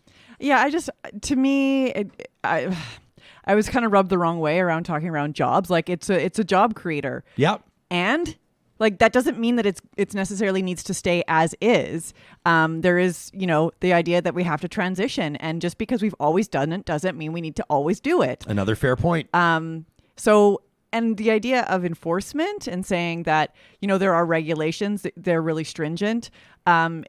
As we've seen with a variety of different things happening in this province, enforcement has not necessarily been the strongest on public land or in public areas. Let's spell it out. There are hundreds of thousands, if not millions, of Albertans that have concerns about who is overseeing this file. Mm-hmm. Minister Jason Nixon, Minister of Environment and Parks, he called for a suspension of monitoring in the oil sands through the course of the pandemic. We talked to expert voices. Many of my conversations about this were on a previous radio show you may have heard that I hosted, and people were saying there's really no justification for suspending this monitoring. It actually makes zero sense, and it has nothing to do with COVID-19, and quite frankly, it's bullshit. That's what people were saying. So I think that this government has trust issues with the electorate. And of their own making. Of their own making and of their own doing, 100% undeniably. There's been, for a government that, while in opposition, hammered away at the governing New Democrats for lack of consultation on things like the Farm Safety Bill, Bill 6. That's probably one of the biggest examples, or at least the most prominent ones. This government has done an even worse job of consulting with the public. And I think that if you were to get people to speak frankly and plainly, many people would tell you that they're under the impression that the only people that this government are consulting with are donors and industry representatives, and not members of the public, whether we're talking about curriculum or coal mining or water rights or forestry or anything else. So it's a very valid point you make, and it's one that I'm sure that will be a recurring theme as we continue to hear from Real Talkers who hear that interview with the AFPA, the Alberta Forest Products Association, or anything else we talk about on the show. We always want to hear from you. We get emails, dozens of them every day, and we really appreciate that because it goes a long way in shaping this show's editorial journey. Before we move on, I'm really excited to talk to Dr. Michael Hart from the University of Calgary. He's the vice-provost of Indigenous Engagement. We're going to talk about indigenization of a university campus. That coming up in just a second, but I want to remind you that from August 20th to 22nd of this year, our home city, Alberta's capital city, the city of Edmonton, is proud to play host to the World Triathlon Championship Finals. You can learn more about it at edmonton.triathlon.org. You can learn about the significance of hosting the World Triathlon Championship Finals. You can learn more about the corporate challenge. You can learn more about Canadians that are competing here and get on your radar. And of course, how you can get involved in so many different ways, whether it's volunteering, whether it's the young people in your life, maybe you instill a love for this grueling and impressive sport, or even if you're just interested in seeing some of the world's best go head to head. You can find more about the World Triathlon Championship Finals at edmonton.triathlon.org. We also wanted to remind you that the team at Kubi Energy right now is so proud to be partnering with us. I talked to Jake and Adam and their whole team over there. They were so excited at how many entries we received for the Real Talk Net Zero Solar Contest. Well, right now, Real Talkers, it is over to you. If you saw our positive reflections, if you heard it on Monday, you know that we've got our top 3 finalists for that free solar install. No strings attached. Somebody's going net zero or as close as net zero, as close as we can get them to there without a single penny spent. Here's how you cast your vote. You go to RyanJesperson.com and click on Question of the Week. That's presented by our official research and strategy partners at Y Station. You go through, you tell us how you feel about solar, sustainable energy. We want to pick your brains a little bit and get a sense of where this audience is at. Have you gone in that direction already? Are you thinking about it? If not, how come? What are some of the barriers standing in the way? The final 4 slides of our Question of the Week this week feature our 3 finalists and then a vote. And at the end of this week, we're going to tally them up late Sunday night. Monday, Tuesday. We'll be observing the long weekend. On Tuesday morning, we will announce the winner of the Real Talk Net Zero Solar Contest presented by our friends at Kubi Energy. So what is indigenization? What does it mean? What does it look like put into practice? What are the factors that need to be considered? Dr. Michael Hart is the Vice Provost of Indigenous Engagement at the University of Calgary. Previously, he held a Canada Research Chair in Indigenous Knowledges and Social Work through the University of Manitoba. He's a citizen of Fisher River Cree Nation, a First Nations reserve located approximately 200 kilometers north of Manitoba's capital city, Winnipeg. Dr. Hart, before we dig into this, I want to note that you were to join us on June 21st. That morning, we experienced devastating technological glitches, and we left you hanging, and I'm grateful that you agreed to come back and speak with us. It's really nice to see your face on the show today. I truly appreciate the opportunity to be here, and I fully understand about the 21st. So just glad for this opportunity that we could connect now. You bet. Well, it's such an important conversation. Let's jump right into it. What does indigenization mean? That's a huge question. So I'll give you the brief synopsis of both the general understanding and how we're looking at it here at the University of Calgary. There's no one clear definition of indigenization. It is a concept that has some general parameters, I would say, and generally it's in relation to matters of colonialism here in Canada, settler colonialism. It's important to understand settler colonialism and its dynamics in order to understand indigenization.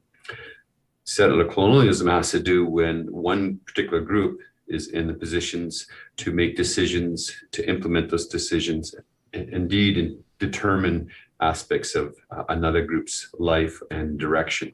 We have that in Canada, whether it's through the Indian Act, whether it's through particular policies, whether it's through an organization's attention or lack thereof of the Indigenous populations in Canada. So in Canada, then, we have one group making and determining some life projections for Indigenous peoples, and that being government in Canada and other newcomers, and to me, newcomers, anyone who came from this morning to a few hundred years ago. So in light of that, we recognize that there's changes that are needed, significant changes, whether it has to do with the structures or systems, or whether it's us as individual citizens within Canada. These changes include then making sure there's opportunity to hear Indigenous peoples, opportunities to come to understand Indigenous worldviews, Indigenous practices. It includes recognizing that we have our own ways as various nations across the countries, our own ways of interacting, our own ways of going forth in terms of our aspirations. And so it's taking the time to kind of understand those, particularly of the nations in the region in which people are residing.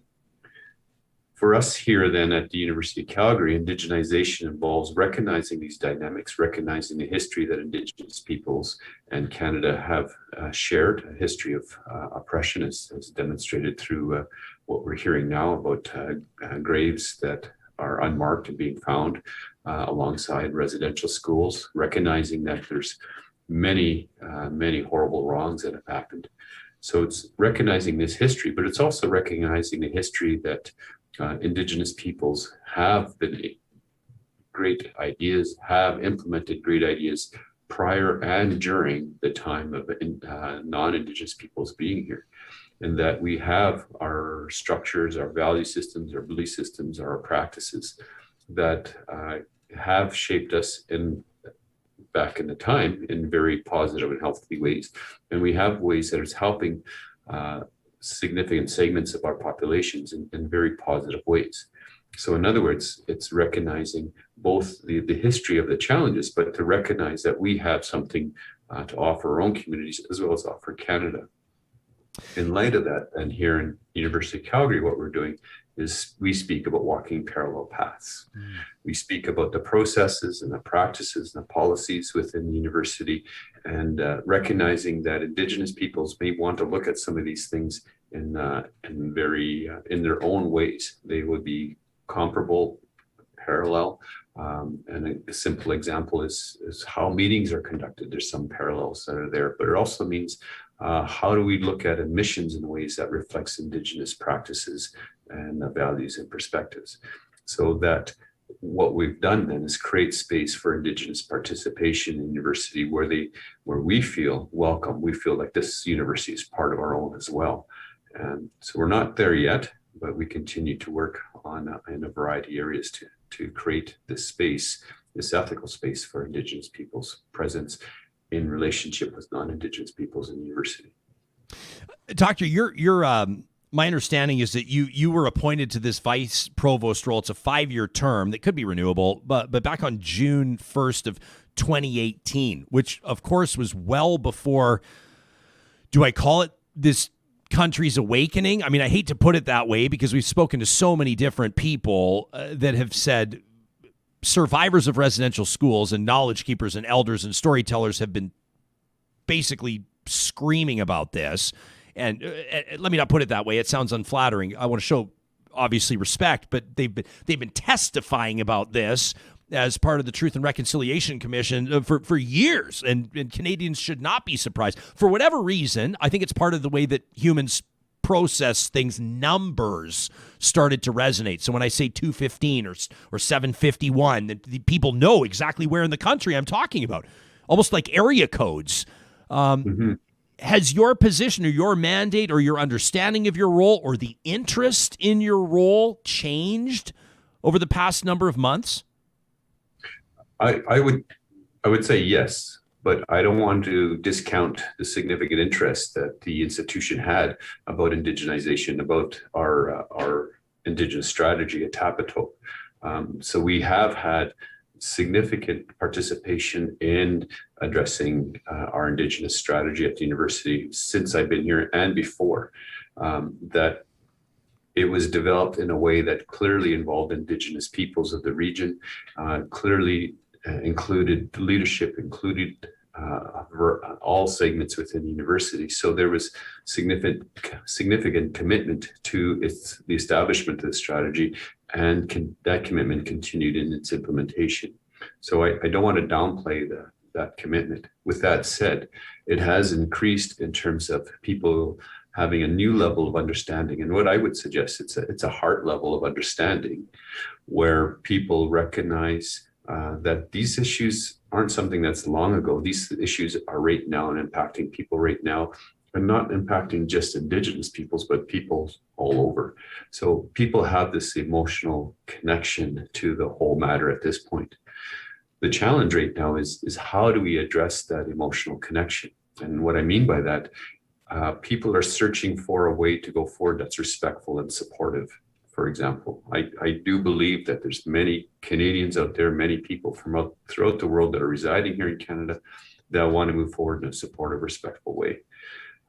And there's learning needed to help them understand how do you do that.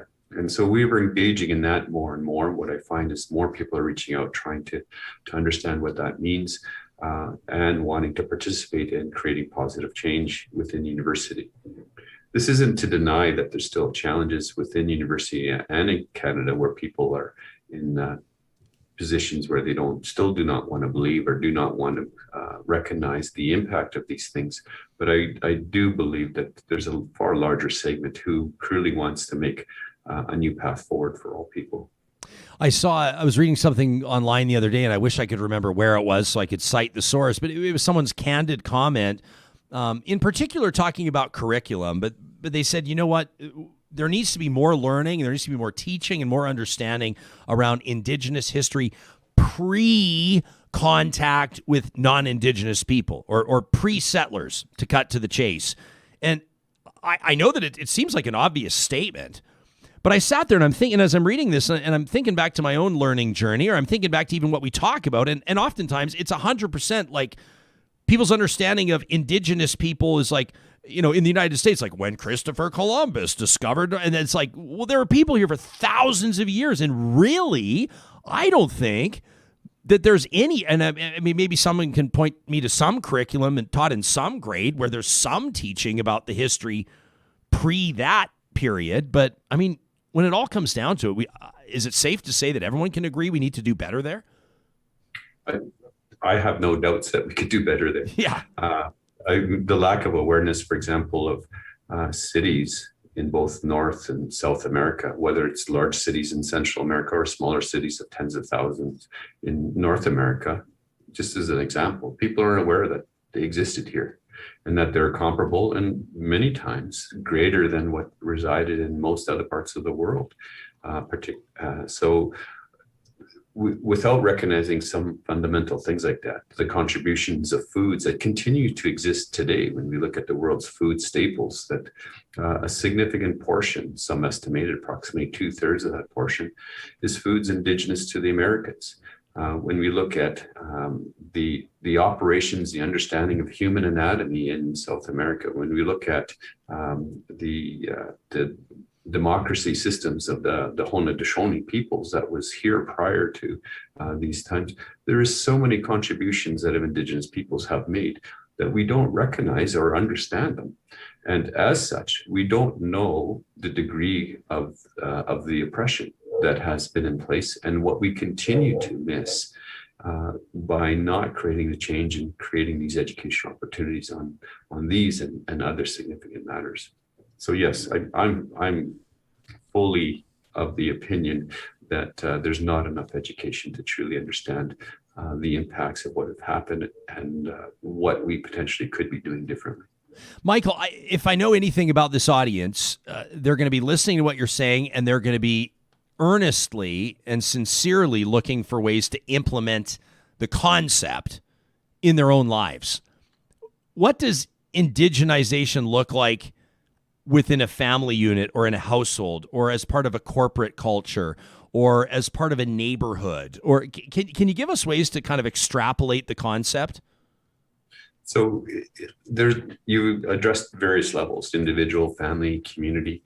So I'll look at those in that regards. On an individual level, the first piece is to recognize how open or unopen we have been and whether we have opened up to new ideas, new understandings. And so there's that self-reflection process that we each need to go through about that openness, willingness to challenge some of our conclusions that we may have held before and come to realize that a lot of these conclusions are based upon very limited or unfounded information. So that self-reflection is something that we all need to go through as individuals.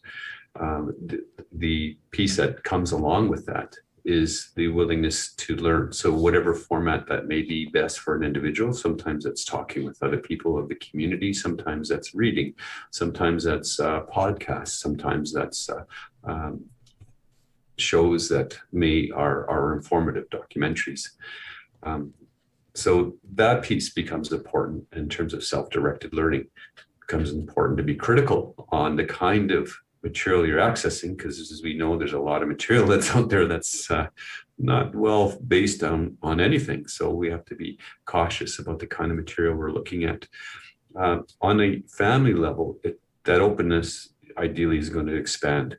I'm not of the view that we need to challenge everybody and push when we have someone who's closed. I come from, part of our traditions is that you approach people when that openness is demonstrated. And so that's what we do with our family members, that we're going to get further ahead when we could either model some of that openness with having the books that we're reading available, asking someone to sit and listen to a podcast with us. So it's that creating that openness within a family to engage in discussion and to share ideas that we're learning within a family. And on a community, creating those kinds of events potentially about that create learning opportunities for people. Michael, also, do you feel that, I mean, as you look around either in the circle close to you or even as a bigger part of the national conversation, because I oftentimes make the assertion that I feel like this country had this awakening. I do believe that people are more sincerely open and yearning for a type of conversation. I look, you know what? I mean, there's a house just down the street from me, Michael, that swapped out their Canadian flag for a simple orange silk that's hanging right now from their flagpole. And that just to me is just one example of what one person is doing to indicate that openness that you described. Do you see that bigger picture? And do you think that it's a longer lasting type of a commitment? So first of all, I do see us as a nation swinging on a pendulum back and forth on the matters and looking at it. But what I would say is that right now, the pendulum has swung more than other times. So I think there's more people engaged, more people wanting to learn, to be involved in doing acts such as hanging a orange cloth, hanging T-shirts.